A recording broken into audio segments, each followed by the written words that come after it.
All right, guys, so it has been 3 years since I bought this shop, my dream shop. Obviously been in the process of renovating it, and I figured I'd go ahead and do another shop tour. I did one last year, but a lot of things have changed since then, and I have a lot more projects planned for in the shop that I figured I'd go ahead and tell you guys about. And so just to give you some stats on the building before we dive in, the footprint of the building itself is about 4,000 square feet. And of this kind of 4,000 square foot footprint, the shop portion is about 3,000 square feet. And then there's a 1,000 square foot apartment, and that's what I use as my office space. The building was constructed at some point in the early to mid 1970s, and it has served a lot of purposes in its history. It started out, I believe, as a chop shop, but then it was also a full-fledged cabinet shop at one point. The building was definitely left to deteriorate. When I took it over, there was a lot of work to do to try to get it even just back up to being structurally sound. But overall, I'm really happy with the way the whole renovation process has come along. So the first area when you enter the shop through this 10 by 10 garage door is what I kind of call the receiving and lumber storage area. I had originally laid this out so I could potentially park my truck in here. That has not ended up working out because this area seems to always be full with stuff. I get a lot of freight deliveries, whether that's materials for projects or tools. I do have an electric pallet jack, and so that makes moving this material around really, really easy. Over here is my lumber storage rack, which I have clearly outgrown. I recently bought a huge pile of black walnut from my buddy Jamie Perkins. Stuff is absolutely gorgeous, but it has completely taken over my lumber rack, and I even have 2 big piles here on the floor. Definitely gonna need to come up with another area for storing smaller, shorter pieces of lumber. Also in this area directly here in front of me is my Craig ACS track saw table. I can quickly and easily break down larger sheet goods, and I also swapped out the leveling feet that came with the ACS for some casters, so that way I can just roll this whole table around. The other notable addition that you have probably already noticed is just above me, these hexagon lights. These things are super trendy in the garage and auto world on YouTube. So I guess from here, let's spin 180 degrees and check out the first 2 tools you come to after entering the shop, and that's my table saw and miter saw. So in my opinion, the table saw and miter saw are some of the first tools you should have upon entering your shop because it's some of the first tools you use when breaking down rough material into smaller pieces that you can then start creating joinery and all that kind of stuff with. That being said, I do think I am gonna be finally retiring this particular miter saw station. This was one of the first pieces of shop furniture I built way back in the day when I was just getting started woodworking, and it definitely shows. It is not my best work. It's worked well, but I think I could get a lot better use out of this if I redesigned it, and I could also save about a foot of depth. One of my main goals when laying out the shop was to leave at least 4 to 5 feet between every tool so I can utilize carts and my pallet jack. And with this miter saw station being as deep as it is now, it definitely makes it a little tight in this area between the corner of the table saw and the miter saw station. So turning to my table saw, I don't really know exactly what to say about this table saw. I've had it for years. I have no plans of changing it. It's the SawStop ICS. It is the 5 horsepower version. One thing in terms of the table saw I am definitely gonna be changing very soon is my outfeed table situation. And let's move over there so I can kind of show you what the issue is. If you guys have been following the channel for a while, you'll know I built this outfeed table shortly after moving into my last shop, and it was a pretty rushed project. There's one major flaw that I somehow totally missed, and let me grab a board and show you what that is. So if I have an 8-foot long board and I need to rip that board, as I push this through, as soon as I get past the blade, the board overbalances, wants to start tipping. And that is because the outfeed table is only, I think, about 45 inches deep, and that's not enough. And I'm gonna be building a much deeper outfeed table, and that will make this work a lot better. The other big thing I'm gonna be changing is adding a bunch of drawers. This area down here is just one big shelf, and that shelf has just collected junk over the years. So I guess from here, let's continue on along this wall, moving on to my plywood scrap storage, my dust collection, and then my big pallet rack, which is set up for bulk plywood storage. Starting over here on my left, this rack for my plywood scraps has worked pretty well over the years. It was a really, really simple build I did at my last shop and brought with me. It's great for storing pieces of plywood that are half a sheet or less, whether that's crosscut or ripped. Next, I have my dust collection closet, and this was one that I wasn't really sure how well it was gonna work, but I am amazed at the difference enclosing a dust collector makes in the overall sound and just comfort here in the shop. And then moving on from there, an area that I'm really excited to finally have actually set up is my bulk plywood storage, because this was always kind of the dream, having this set up right outside of my CNC room. The folks at Ultralight Plywood, they sent me a bunch of different stuff to play around with. Their material is really interesting because the core is made from a lighter weight wood that makes the entire sheet a whole bunch lighter. I can tell you from personal experience, it is a lot easier to move these sheets around by myself. The quality seems great for any kind of furniture grade stuff. So I guess from here, let's continue on down this wall into the CNC room. My CNC setup hasn't really changed a ton. I'm using the same vacuum hold down system from Blackbox. One change I did make to the machine was changing out the dust hood. This new one seems a lot more robust. It's from Keith Moreland, one guy in a shop, I think is his Etsy. This thing is really, really nice, and I think it's gonna lead to a lot better dust collection overall. I'm also gonna be swapping to a beefier dust collector for the CNC, which I'll show here in a minute. One thing I do need to figure out in here is how to make the power cords on the CNC play well with my RoboVac, because these things are really chunky, and every time the RoboVac tries to run in here, which obviously this is one of the rooms I really want the RoboVac to run in, it seems to get hung up on these cords every single time. So literally, as I'm in here editing this shop tour video, what do I hear but the obnoxious beeping that means the RoboVac has gotten stuck. Let's see where it got stuck. What did it get stuck on? I see nothing.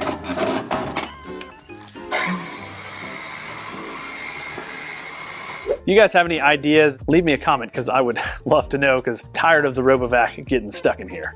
So now let's move up back to the front where we started by the garage door and hang a quick right inside so I can just show you the office and kitchen setup real quick before we continue on with the tour.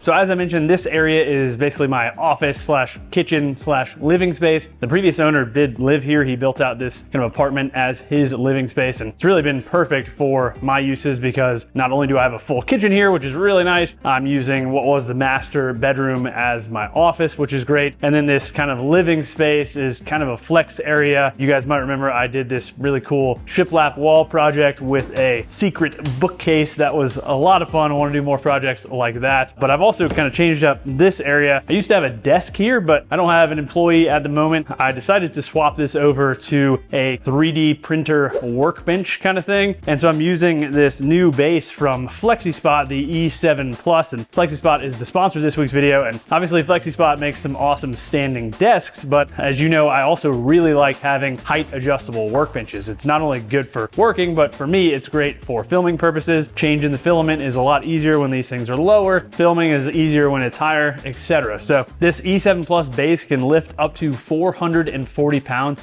Going up. It'll keep going up.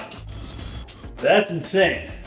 I think it would be great out in the shop, or any kind of heavier desk setups, like people who have maybe dual monitors or big external RAID hard drives, big speakers, that kind of stuff. It's really easy to set the height presets with the keypad, and it also has a built-in USB charger for easily charging your phone. And best of all, the E7 Plus comes in at a super reasonable price, especially for a beefy 4-leg standing desk like this. Now, if you don't need this beefy of a desk, FlexiSpot has a bunch of other options, including the E7, which I have, and the E7 Pro, and they have some more budget-friendly options like the E5, which would be great for kids, students, that kind of stuff. So if you're interested in picking up one of these FlexiSpot E7 Pluses or any of their desks, click the link in my video description and use my discount code for a massive savings. Big thanks to FlexiSpot for sponsoring this week's video, and let's continue on with the tour. So coming back out of the office, if we follow along the opposite wall in the shop, we come to my triangle of milling, as I call it. And that's because if you're working with rough lumber, the 3 tools you're probably going to be using most often are the table saw, jointer, and planer in combination to get your material squared up. As far as specific machines, I have a 12-inch jointer. I can't really see myself upgrading from this thing. It's got a helical head. It is extremely powerful. The planer over here is a similar story. It's a 20-inch helical head planer. I can't really see myself upgrading from it unless there's just a new feature that I really want. Something like a digital readout and an automated table would be a pretty cool option. Plus a little bit more width would be nice on certain projects. But otherwise, I really like this planer. And then over there next to my planer is my drum sander. I ended up pairing those together here in this shop because there happened to be a post there that supports the I-beam structure of the shop. I could also run power there so I can plug the machines in directly, and that worked out really nicely. Now, if you've watched my previous shop tours or just previous videos, you'll know I'm not a huge fan of this particular drum sander or really drum sanders in general. I would honestly love to upgrade to a wide belt sander at some point. They're extremely expensive. They're huge. They require air and a ton of power. And so I just haven't gotten there yet, but maybe one day. And so I guess with the triangle of milling covered, we can continue on along this wall to my band saws. So yes, I said band saws, and that's because now I have not one, but two band saws. And that is because I want to keep this band saw, which is extremely powerful and I think really kind of perfect for resawing, set up with a resaw blade. And then on this smaller band saw, I can keep it set up with a smaller blade so I can cut curves and things like that a lot more easily, because what was ending up happening is that I would cut curves with a resaw blade, which is terrible for the blade, it's terrible for the cut quality, and it just doesn't work that well. So rather than trying to just swap back and forth, I decided to just go ahead and pick up a second bandsaw. Now you might notice that this bandsaw is not quite set up. It doesn't have the table on it or anything like that, and that's because I want to add a mobile base to it, and that has historically been a really awkward thing for me to try to do. I have a new tool that I want to show you guys that I'm pretty excited about for stuff like this and just material handling in a shop where I work by myself almost exclusively. So this is my new chain hoist, and I could not be more excited to have this thing in my shop. The cool thing about this particular one, it's brand new. It's the CM Battery Star, and as the name implies, it is battery powered. I want to be able to lift this bandsaw up off the ground a few inches so I can put the mobile base underneath it and then slowly lower it back onto the mobile base nice and safely. And the thing that makes this system really work great in this particular shop is that I'm using a kind of clamp on wheeled adapter so I can attach this thing to my I-beam and roll it back and forth. So you'll probably see this thing hanging out in some of my videos, no pun intended. But anyway, I guess from here, let's keep continuing on along this wall to my paint storage area, and then we can move on to the new spray booth. So this corner of the shop is an area that doesn't get a ton of screen time, but is, in my opinion, pretty essential to my overall workflow. So as you can see, it's basically where I store all of my paints, clears, epoxies, any kind of finishing supplies live over here. So I have this flammables cabinet for any of my oil-based stuff, shellacs, anything like that that is flammable. Over here, I have another cabinet that's for all my water-based, kind of non-flammable stuff. I keep my epoxy in there, all of the epoxy-related stuff. And then that's also where I've been storing my HVLP system, but I'm probably gonna be moving away from HVLP pretty soon here because I'm gonna be putting in a really awesome air line, compressed air line throughout the entire shop. As you guys might remember, I have two giant air compressors that were left here when I bought the building. I've had them inspected, so they are safe to use, which is awesome. I can go ahead and get those plumbed up, and that's gonna allow me to use a different spray system. And let me show you what I'm gonna try out. So after doing some research, I landed on this 3M PPS cup system and then this 3M gun. This is not sponsored, paid for this all, but I wanted something that was very simple to use. But the really cool thing about this system is that almost everything is very easily disposable or replaceable. So if I'm changing between different types of finishes, it is really quick and simple. For somebody like me who, let's say cleanup is not my strong suit, I think this system is gonna be killer. It's also super lightweight. If you guys use this system, I would love to hear any tips you might have in the comments below, because as it stands, I have yet to spray a single drop out of this because I still don't have the compressed air system set up yet. So let's swing around and look at the newest space to be renovated here in the shop. And that is my spray booth slash metalworking room slash whatever. It's, it's kind of a catch-all room, so let's check it out. So if you guys have seen the last couple of videos, you'll know that this is my spray room and metalworking room. I got a lot of comments about combining those two things in one room, and I do realize that it's maybe a little bit counterintuitive, but essentially I wanted this room to be completely separate from the rest of my woodworking, and I wanted it to be a catch-all for all the things I do that I don't want mixing with sawdust. I think really the big benefit of having this room is that when I'm applying finishes or doing things like epoxy pours, things where I want to keep wood dust away from them, I can do those in here. I have ventilation so I can remove fumes very easily, and I have this roll top door which is terribly sealed, and I'm actually now considering just replacing the whole thing. Anyway, the benefit is being able to close off this room from the rest of the shop. So let's continue on around to the woodworking platform, as I call it, which is where I have all my workbenches. So obviously if you guys follow my channel, you'll recognize this French cleat wall. It's basically my set, if you will, but it's also one of the most useful areas of shop storage I have. I've also set up a monstrous battery charging area over here, and I have accumulated a lot of different brands of batteries and a lot of different batteries over the years. And so that's kind of an ongoing project to try to get all of my batteries organized. Directly in front of me here is my main woodworking workbench. This is made by Joe Bergs, and honestly, I can't really think of much that I would want out of a bench that this doesn't do. It's got 2 vices, a bunch of dog holes. I can very easily use the hold fast to hold down work pieces here on the bench, and it is rock solid, super, super heavy. So I guess from here, let's keep moving around and we can check out my drill press and my assembly table, which saw a lot of upgrades this year. So as I mentioned, my tried and true assembly table, another piece of shop furniture that's been with me since my first shop, got a major upgrade this year, actually a bunch of upgrades. This thing was a little worse for wear after being moved around so much. So I obviously gave it a coat of paint, which received some mixed comments. Personally, I think it looks pretty cool. I also totally reconfigured the sustainer storage, and so now I can store a lot more sustainers. Previously, these were set too high, so then I couldn't actually open these and have them stay open. And then I obviously added a bunch of new drawers and these pretty cool looking epoxy kind of geometric inlaid drawer fronts. And I spent about 9 million hours 3D printing so that I could use this Gridfinity system to store all of my various screws and other hardware in here. Over here, you'll see I'm definitely still a huge fan of the Festool dust extractor and boom arm combo. I have a lot of Festool stuff, so it makes it so easy to just be able to swap tools. That being said, I have added some other tools, for instance, this Lamello biscuit joiner, and this, of course, is not made by Festool. I'm trying to figure out an easy way to adapt this cord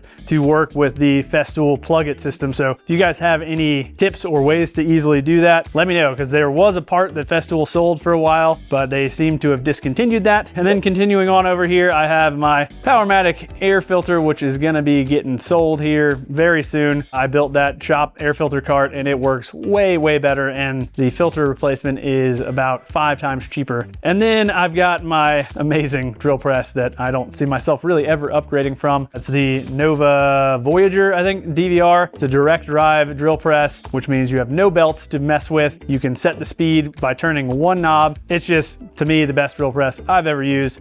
And I think that covers this area, so let's keep swinging around and we can check out some other new tools that have been added here on the woodworking platform. So this corner of the woodworking platform has definitely seen some upgrades since last year. The biggest probably being this new assembly table that I built on top of this lift top table.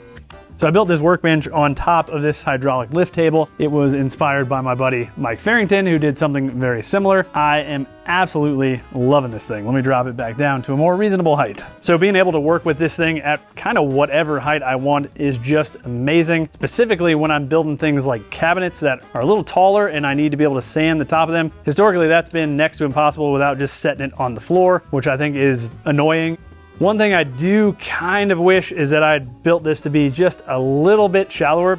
So this is as low as it goes, and I'd say that's maybe 2 feet off the ground, which is pretty good, but if you have, let's say, a 36-inch tall cabinet, it can still be a little on the high side.